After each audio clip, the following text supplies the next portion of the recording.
So I'm here with Ian Hendrickson-Smith and Jenny Laracy of Uncle Cheef in Brewster, a new live music lounge that is officially having their grand opening celebration, but you had a soft opening midway through May? That's about right, yeah. And what a beautiful venue that you have created here in the Hudson Valley. Let's start with that. Well, thank you very much. That means the world to us. Yeah, it's a place we put our hearts into, and I think you can feel that when you walk into the room. Absolutely. I was fortunate enough to visit the space Mother's Day weekend, and what a beautiful, not only decor-wise, just a beautiful vibe, but the energy in the room and the people who were there to just experience and feel the music and enjoy one another's company. Again, you have created a beautiful space, both of you. Thank you. So I guess, can we start by, what prompted you to say, this is something that the Hudson Valley is lacking and we can bring that to the area? Well, Jenny and I both live in Brewster. We moved there 7 years ago. I'm originally from New Orleans, and then I lived a bunch of years in New York City. We love the Brewster area and all the surrounding areas. And what we saw from living there was that there was a vacuum. There was some Irish bars, there's Daryl's House in Pauling, but there wasn't a spot that really spoke to us, and we felt like that we weren't alone. So we saw an opening and just decided to go for it. And you knew when you visited that space that was it. Like, this is where we will create this. It wasn't the first space we visited. Okay. And I think when we walked in that room, I could tell just by looking at it, the acoustics were going to be magic. And that just the vaulted ceiling and the fact that it's on the second story just kind of gave it this perched up, like, kind of private feeling. And yeah, there was something about it, like, immediate. And it was in rough shape. So we really had to visualize what it could be. There was no kitchen. There was, like... Nothing. No, there was nothing. It was literally just a raw space. And then you took it and created... I mean, when we were there, you were talking about some of the decor in there, the clocks and the birds and the bird houses in there. Do you want to talk a little bit about the decor? And I understand that you built... like handcrafted some of the tabletops and some of the bar decor in there. So talk to us a little bit about that whole creative process, and especially the clocks, because that was a cool story. Yeah, I had been working at a woodworking studio in Brewster, Genuine Woodworking, before we started creating the space. So I was able to get a lot of good advice and build the tables, build the bar shelves, and the pendant holder. Yeah, the pendant holder. Yeah, a lot of woodworking was, a nice touch, something that I personally love to do. So it was a lot of fun for me to add that to the space. I mean, she spent like 6 weeks grinding out each individual tabletop, like, by hand. And that's a craft that I love. You love. Yeah. And was your background before this, or you just figured out, I'm taking this and we're going to run with it? Not really much of a background, but I'd been working at a wood studio for 2 years prior, and it's just something I love to work with my hands. Okay. Yeah. She's very crafty. Beautiful. I mean, the architecture of the space and just like the personalized touches that you put into it, it's just a stunning space. Thank you very much.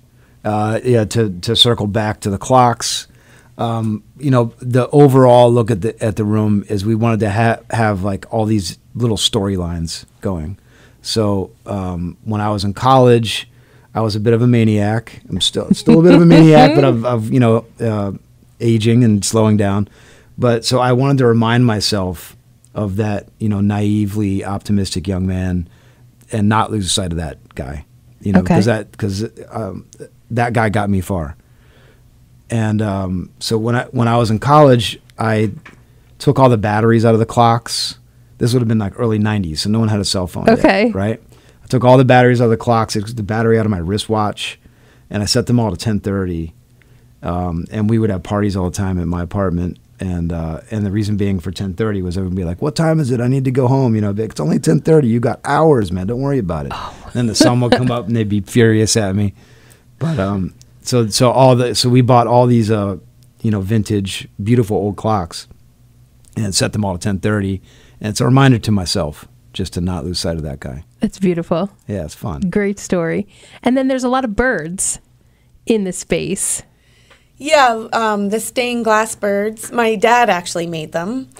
And it was kind of an ode to Charlie Parker, who had a nickname Bird. They're all the New York State bird. So, you know, just where we're located. And to bring a little touch of my home, my craft, my family into the space as well. Just to, you know, keep us humble and, you know, remind ourselves that we're surrounded by family. You know, all the people that come through, all the musicians that come through, we're family. That's awesome. You can feel it. When you walk in the door, you can definitely feel it. And you have a mascot that I grabbed a picture of that everybody was kind of looking at as they were walking in. Can you talk a little bit about your mascot? Sure. This is just me being strange again. It came to me in a dream. I've always wanted to open this club. It's been a lifelong dream. It's been at least 25-year-old dream. So I had while I've been kind of envisioning this place, I had this dream about a character that was alive, but just made completely of instruments. Okay. Trombones and saxophones and maybe a drum and a tambourine. All my favorite things. And then when we started building this club out, I was like, well, now is the best time I could possibly think of to do this. And our next door neighbor is a fantastic sculptor, a metal sculptor. Oh, wow. Okay. So he helped me with a couple welds that I needed to do to make it actually, exist. And then I just spent an embarrassingly large number of hours just epoxying and strapping and painting and grinding. And I made this character come to life. And when you come to the club, you'll get to meet him in person. He's a cool guy. Yeah, he's now, are pretty those fun. your personal instruments? Like some of them have you played? No, I made very sure to buy non-functioning, non-repairable instruments because I would never want to take a saxophone out of a kid's hand. Okay. So these are instruments I bought on eBay that were just completely trashed. Okay. And then made them into a beautiful piece of art. Yeah. That's really cool. Idea, yeah. It's such a cool space. I want to talk a little bit about the history behind the name Uncle Cheef. Sure. Because that is your nickname. It is. And it's been a long time nickname. So can you tell us a little bit about how that came about and what made you say, this is definitely what we're going to call this place? Well, when I was in college, I had a nickname that I eventually got tired of. So when I was touring with the Daft Kings, I asked them to come up with a new nickname for me, and they started calling me Cheef. Okay. And then when I joined the Roots, Jenny and I don't have kids, but we love being around our friends' kids. They tacked on Uncle, so that became Uncle Cheef, and that's what Black Thought calls me, and all my friends call me either Cheef or Uncle Cheef. Okay. And then Jenny and I, when we first started putting together what is now Uncle Cheef, we had a whole bunch of names. I think the name that we landed on was like Bluebird Social, or something like that. Bluebird being the New York State bird. Yep. Social being, a version of a pub. And I told Black Thought that's what we were calling it, and he was like, "You're an idiot. If you don't call it Uncle Cheef, I'm going to hurt you." So, I took his advice to heart, and we called it Uncle Cheef. That's great. Yeah. So I guess you could say the Roots are like intertwined into your personal life as well, obviously. It's coming up on 10 years you've been with them. And for those listening who may not know, you are the saxophone player for the Roots. That is correct. And we were talking a little bit before we sat down in studio here about your touring with them. Now, I don't think I realized how much touring you guys are doing in between tapings for The Tonight Show, like jetting away for a weekend. And you just blew my mind with your story about going to open for the Chili Peppers overseas. So can you talk a little bit about that? Life as a member of the Roots? It's intense because, obviously I work for Questlove and for Black Thought, and those guys are very driven. Sleep is kind of an afterthought. It's a very intense schedule. So, in general, we'll tape the show, The Tonight Show, Monday through Friday. And then I would say the vast majority of weekends we end up flying out somewhere to play Friday night or Saturday or Sunday, and we fly back Monday morning and go straight to the studio to tape another episode of The Tonight Show. So I think next month we're going to London to play Wembley Stadium and Glasgow. I'm not sure what stadium, but opening for the Chili Peppers for 2 shows. And, It should be a blast.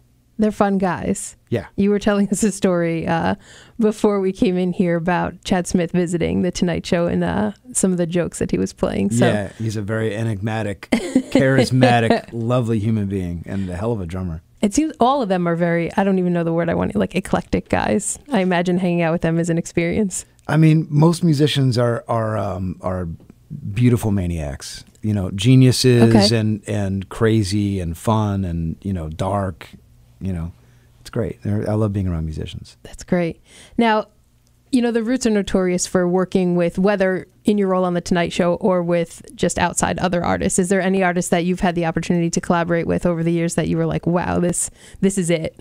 Oh, there's been so many pinch me moments. So many. Getting to play with Sting. I grew up with the Police. Those were seminal records from my growth. Stevie Wonder. I remember the first time meeting him and getting to play with him, just being terrified. Really? I mean, that's American history.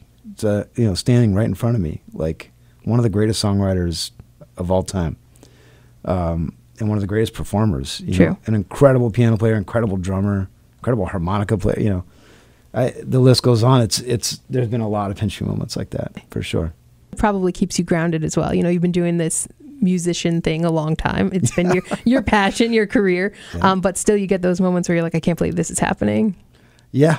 I mean, I think every time I pick up my horn, I feel like that. I just feel very lucky and inspired by the people around me. I always try to surround myself with people that are better than myself to help lift myself up. Wow, that's beautiful. That's really nice. It's, you can tell that you're so passionate about music and about your craft. And to circle back to Uncle Cheef, you felt it when you walked in the room there. I mean, like I mentioned, I went and you weren't even beyond your grand opening yet, and the house was full.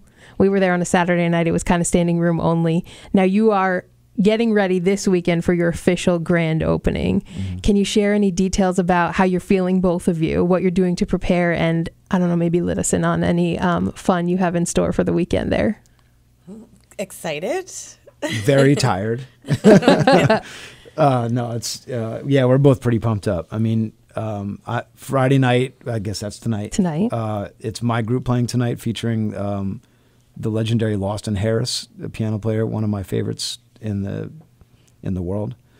And we're sold out tonight, which is very exciting. Amazing. Tomorrow will be completely packed. There's a lot of emotions and a lot of feelings. We're excited, like Jenny said, just ready to get to work, ready to start really actually doing it. We've been open for a month, but we're still getting our staff trained and sure, polishing our kitchen and just trying to really push everything to the maximum potential it can be. And you are quite literally doing this together, the two of you, running this operation from top to bottom. Yeah. From crafting it to you booking the performances. And when I was there that night, I saw you actually greeted us at the door, and I said to my mom, I think that's her. It's just, I mean, you're in it. This is your baby. Yeah. Yeah. Yeah. Yesterday I was downstairs vacuuming the foyer, getting ready to open the place, and I opened the door for some customers coming in. They were like, "Are you?" And I was like, "Yeah." Wow. But I'm holding the vacuum. We're doing it, I guess it humanizes you. It makes you, I said that when I saw you walk by too. I was like, that's him. And you were just walking around. You were working with one of the wait staff, and it was just, it makes you, I don't know, like I said, it humanizes you. This is your operation. You don't have somebody else running it for you. You are in there on the front line doing it. Yeah. I'm on my hands and knees with a hammer. Yeah. Oh my goodness. So opening weekend this weekend. Now you're open Wednesdays through Sundays, right? Correct.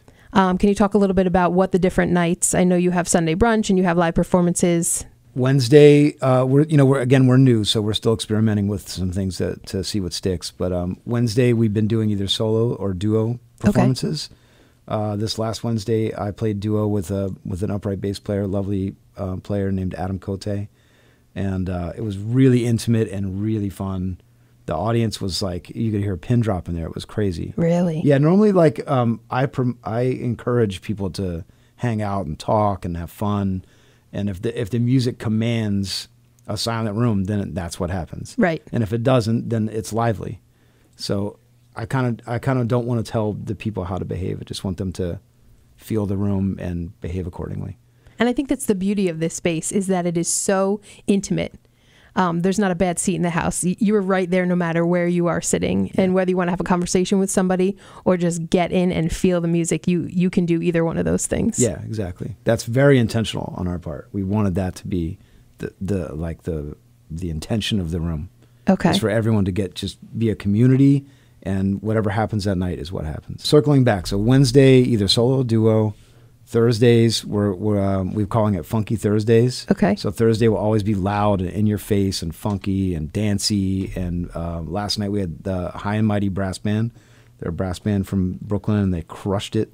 Super fun. So good. Really loud and fun, and like I said, all the good things. And the crowd was digging it. They were dancing. Yeah. Get out. Yeah, we had to move tables. Like, it was fun. That's great. Really fun. Friday and Saturday, I'm trying to focus on headliners, like jazz legends. Okay. So like artists like Philip Harper, Champion Fulton, like the legends of our day. Okay. You know, people that have a tendency to be entertainers. You know, so it's not introspective beard scratching music. Okay. In general, let me put it that way. That's the kind of music that I like. I love like Eddie Harris and the more like fun, like easy to understand music. It still might be complex, but it's everyone can dig it. Now, if people want to come and see you, I know for the past month you have been performing quite often. Mm-hmm. Is that the intention, that you will be featured regularly, or you go when you can? A lot of that is just based on my schedule. Okay. But I think in general I want to play there at least once a month. Like, okay. Just have that be my night. But then I always try to sit in with whoever is playing, because I love to play and I want to get my butt kicked. Now, are you rehearsing with these people ahead of time? So you bring in somebody and they're there jamming. Do you have any idea if you're sitting in what you're walking into, or you're just going and feeling? No, I just go up and try to, that's part of what got me the job on The Tonight Show, is my ability to just kind of figure out what's happening and add to it. Do you mind if we talk about The Tonight Show a bit more, if we transition to that? Sure. You were talking about just going in there and jamming and needing to know, I guess, like how to just adapt, because you never know like what kind of guest you're going to need to, what quest is directing you to do that night. How has that experience been? It's been a learning experience, and it's sometimes terrifying, but for the most part, it's just been great. It's been it stretches my ears out, for lack of a better term. It's like forced me to become like independent and fast. And adaptable, I'm sure. Yeah, exactly. But it seems like you are a family. It seems, I don't know, as somebody who watches The Tonight Show to an obsession, I'm missing it desperately. Can't wait for this writer's strike to be over, because I miss it. It's become such a huge part of my life. It just seems like you guys all vibe so well together. So does it feel like work, or does it just feel like jamming with your pals? No, it's a band of brothers. We really have a great time together. That's sincere. Like, it's not a put on. The show is a grind. Like, I'm not gonna lie. We're on like episode number 1900 or something. So you do anything that many times in a row. Grind is the wrong word. It's just, you have to stay focused. It's a super party. We have a great time. It's a great crew. I'm really lucky. It's funny you say that you're on show 19 something. I remember growing up in the area code 845. Yeah. When you guys hit 845, I still had that recording saved on my DVR. I'm like, it's show 845, like us here in the Hudson Valley. And to think how many years ago that was. Right. It's And unreal. once we hit 1,000, he stopped doing it. The count. Yeah. Once it became 4 letters or 4 numbers, he stopped doing that. Yeah. Unreal. Yeah. And to think now that 845 is even more special, because your new venue and an incredible opportunity for the Hudson Valley to have a new live music space is in our 845. Yeah. I wanted to talk about the Roots Picnic, which was last weekend. Talk about a star-studded lineup. I was definitely having FOMO at home watching all the Instagram reels and everything. Dave Chappelle, which was the first night, right? Yeah. Talk a little bit about that. That was a fun one. It's fun to play those indoor basketball arenas, which I believe is what we did, where you're in the center of the room. So there's people behind me, there's people on the left and the right and in front of me. Those stages are really fun because the energy is coming at you from every direction. And then you have to like acknowledge everybody. So like if the second I'm not playing my horn, I'm turning around and like trying to connect with people behind me, and the energy is fun in those. And the backstage hang was amazing. Just Jon Stewart and Michael Che and obviously Chappelle, and then all their friends, and and you kind of get to know the entourages, and that you become friendly with those people too. It's really fun. It's got to be something. And then Saturday, a Fugees reunion all of a sudden appeared on the stage. You had no idea. No, they didn't tell us anything. And that was incredible, right? Yeah, it was bananas. It was so fun to watch. Your craft. You're so good at your craft. And you guys are such a joy to watch, even if it's just through my phone sitting at home going, I wish I was there. Right. And that's kind of how I felt when I went to Uncle Cheef a month ago. Was, wow, this is such a feel and such a vibe and such a cool place to experience live music in the Hudson Valley. Definitely needed. Oh, wow. That means a lot. Thank you. You have created such a beautiful space, and I hope and wish you much success, and I can't wait to get back out there again opening weekend. Any final thoughts as you head into this big monumental weekend of something you've dreamt about for over 25 years?